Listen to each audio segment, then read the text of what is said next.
કૌભાંડી મનસુખ સાગઠિયાના પાપનો હિસાબ કરશે મનપા। સાગઠિયાએ અભિરાય ચડાવેલી ફાઇલોને ઉતારવાની તૈયારી કરી દીધી છે।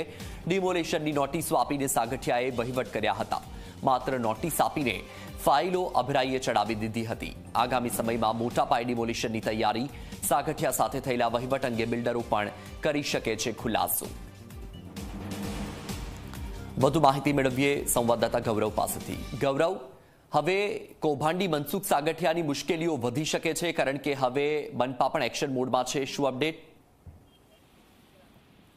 ચોક્કસ જ વત્સલ, જે રીતના ટીઆરપી ગેમ ઝોન અગ્નિકાંડની અંદર ખાસ કરીને રાજકોટના સસ્પેન્ડેડ જે સીપીઓ મનસુખ સાગઠિયા છે કે તેના દ્વારા જે ધરપકડ તેની કરવામાં આવી હતી ને ખાસ કરીને મનસુખ સાગઠિયા દ્વારા જે ફાઇલો પાસ કરવામાં આવી હતી અથવા તો જેને મંજૂરી આપવામાં આવી હતી તેના સામે તપાસના આદેશ મ્યુનિસિપલ કમિશનર દ્વારા કરવામાં આવી છે। 262 મુજબની નોટિસની બજવણી અંગે ચકાસણી છે તે હાથ ધરવામાં આવી છે। છેલ્લા 3 વર્ષમાં જે નોટિસો આપવામાં આવી હતી ત્યાર પછી તે નોટિસોને અભિરાયે ચડાવી દીધી હતી તે અંગે ચકાસણી છે તે કરવામાં આવશે। આગામી સમયમાં મોટા પાયે ડિમોલેશન રાજકોટ મહાનગરપાલિકા કરે તેવી શક્યતાઓ જોવા મળી રહી છે। મનસુખ સાગઠિયા દ્વારા જે નોટિસો આપી અને વહીવટ કરી અને ફાઇલો અભિરાયે ચડાવી હોવાની ચર્ચાઓ છે તે ખૂબ જ ચાલી રહી છે ને ખરા અર્થમાં મ્યુનિસિપલ કમિશનર કાર્યવાહી કરશે તો અનેક બિલ્ડરો સામે પર તવાય છે તે બોલે તેવી પૂરી શક્યતાઓ છે તે જોવા મળી રહી છે, કારણ કે ગેરકાયદેસર બાંધકામો જે કરવામાં આવ્યા છે તે દૂર થશે। સાથે જ